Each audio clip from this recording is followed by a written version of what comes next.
ఏకంగా బీహార్ కేటగినటువంటి IPS officer Sunil Nayak arrest. ఎవరు అరెస్ట్ చేసింది? గుంటూరు పోలీసులు. ఎందుకు? రఘురామకృష్ణరాజు కేసు విషయంలో ఆయన్ని టార్చర్ పెట్టారు కదా, అరెస్ట్ చేసి పక్కాగా ఆయన ఎవిడెన్స్లు మొత్తం కూడా చూపెట్టాడు. దాని కేసు ఫైల్ అయింది. జగన్ హయాంలో ఆఫీసర్ని పక్కన పెట్టేస్తారు. ఇప్పుడు కూటమి గవర్నమెంట్ కదా ముందుకు వెళ్తున్నారు. ఆయన ఏకంగా డిప్యూటీ స్పీకర్ కదా, సో ఇంకా ఆయన ఊరుకుంటాడు, ఫాస్ట్ అప్ చేయాల్సింది అన్నాడు. క్రాస్ చెక్ చేస్తూ ఉన్నప్పుడు సునీల్ నాయక్ దగ్గర తేలింది. ఆనాడు ఆయన సిఐడికి వచ్చాడు డిప్యుటేషన్ మీద. ఇప్పుడు ఎక్కడున్నాడు ఏంటో చెక్ చేస్తున్నప్పుడు బీహార్లో ఉండదని తెలిసింది. మొత్తం నగరం పాలెం పోలీసులు ఆయన అదుపులోకి తీసుకున్నారు. ట్రాన్సిట్ వారెంట్ అక్కడ కోర్టులో సబ్మిట్ చేసేసి కేసు అంటున్నది ఎక్స్ప్లెయిన్ చేసి ఇక ఆయన్ని తీసుకుని గుంటూరు వస్తారు.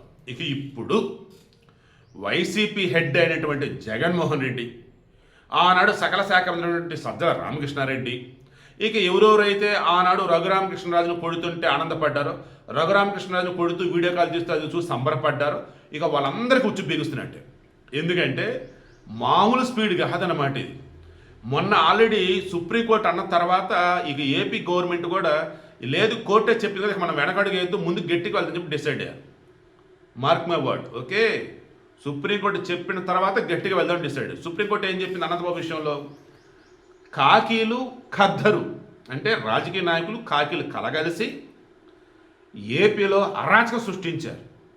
సాక్షులు భయభ్రాంతులు గురి చేసి ఘోరాతిఘోరంగా అవతలను మర్డర్ చేసి బిందాస్గా హ్యాపీగా తిరిగేశాడు. బెయిల్ కండిషన్స్ వైలేట్ చేశాడు. అయినా నో నోటీస్. పోలీసులు ఎవరైతే ఉన్నారో ఆ రోజు అనంతబాబు విషయంలో మేము మీ సేవకులు ఉన్నట్టు అనంతబాబు దగ్గర ఉన్నారు, వాళ్ళకి నో షోకేస్ నోటీస్. అందులో భీమారావు ప్రజెంట్ ఆయన గతంలో డిఎస్పీగా ఉన్నాడు. తర్వాత వచ్చేసి మురళీకృష్ణారెడ్డి ఆయన గతంలో డిఎస్పీగా ఉన్నాడు.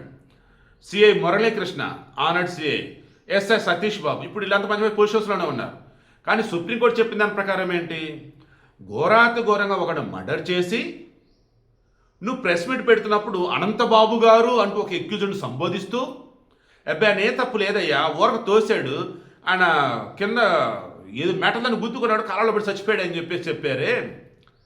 కాల్ రికార్డ్స్ ఏమైంది? సిసి ఫుటేజ్ ఏమైంది? ఫోరెన్సిక్ ల్యాబ్కి మీరు పంపిన డేటా ఎక్కడిది? అందులో వచ్చేసి ఏది మళ్ళీ కరెక్ట్ చేశారు మొత్తం క్రాస్ చెక్ చేస్తున్నప్పుడు సుప్రీంకోర్టు షాక్ అండి. ఎందుకు? ప్రాపర్ వేలో సీసీటీవీ ఫుటేజ్ గ్యాదర్ చేయాల. ఆ గ్యాదర్ సీసీటీవీ ఫుటేజ్ వచ్చేసి ఇంపార్టెంట్ లేదు, మరి అదంతా తేడాగా వచ్చేలాగా చేస్తున్నారు. వాస్తవానికి అసలు ఆ రోజు డ్రైవర్ సుబ్రహ్మణ్యాన్ని చంపింది ఈ అనంతబాబు, ఆయన భార్య అనంతలక్ష్మి దుర్గ అలియాస్ రోజా, వీళ్ళిద్దరు కలగలిపి చంపారు. దానినే ఇప్పుడు ఎడిషనల్ ఛార్జ్ షీట్లో ఆల్రెడీ పోలీసులు సబ్మిట్ చేశారు. ఇక అప్పుడు సుప్రీంకోర్టు సైతం షాక్ అయింది. ఇంత ఘోరంగా చంపితే ఏంట్రా బాబు ఇదంతా, కనీసం అనంతలక్ష్మి దుర్గ పేరు అసలు ఎక్కడా లేదే. ఆ రోజు Nagarjuna fertilizers and chemicals limited, fertilizers and NFCL, దాని వెనక ఒక పెద్ద డంప్ యార్డ్ లాంటిది.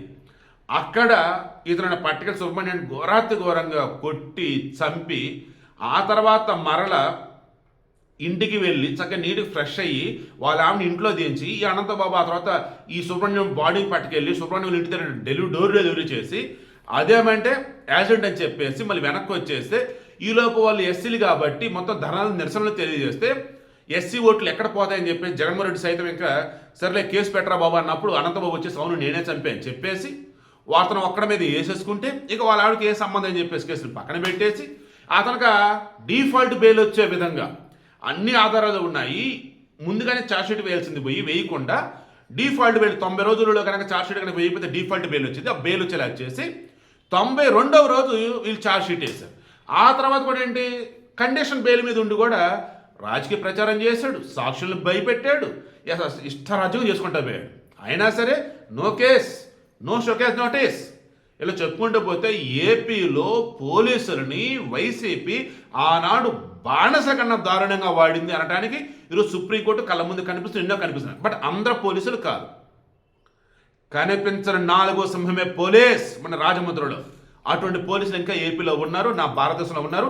వారి వల్ల ఈరోజు మనమంతా సుఖంగా ఉన్నాం. సో వీడియో కండిషన్ మీకు అర్థమైందా? గజ్జ వణిగిపోతున్నాడు జగన్ అయితే. ఎందుకు? రఘురామకృష్ణరాజును కొడితే ఆనందపడేది ఎవరు? రఘురామకృష్ణరాజును ఆ పోలీసు కొడుతూ ఉంటే వీడియో కాల్ చేస్తున్నప్పుడు అది చూసి సంబరపడింది ఎవరు? ఇప్పుడు ఇవన్నీ బయటికి రావాలి కదా. జగన్ కాకుండా ఇంకా అవసరం ఎవరికి ఉందండి? జగన్ కదా రఘురామకృష్ణ నానా రకాలుగా ఇది చేశాడు. అఫ్కోర్స్ వాళ్ళ పార్టీ ఎంపీ అప్పుడు మరి సో ఓవరాల్ మరి ఇప్పుడు ఏంటి, ఎనీ టైం ఈసారి మాత్రం వైసీపీలో కీలక తలకాయలు ఎవరు తప్పించుకోలేరు. రఘురామకృష్ణరాజు మాత్రం ఈ విషయంలో ఎక్కడ వెనక తగ్గటం లేదు. ఓవరాల్గా అన్నప్పుడు పోలీసులు ఎంత పెద్ద ఆఫీసర్లు అయినా కానీ తప్పు చేస్తే వదిలే ప్రసక్తి లేదని చెప్పేసి కూటమి ప్రభుత్వం నిరూపించింది. ఇక రాను రోజుల్లో భయంకరమైన విషయాలు బయటకు వచ్చే అవకాశం అయితే ఉంది రఘురామరాజు కృష్ణరాజు విషయంలో అండ్ మిగతా వాళ్ళ విషయంలో కూడా.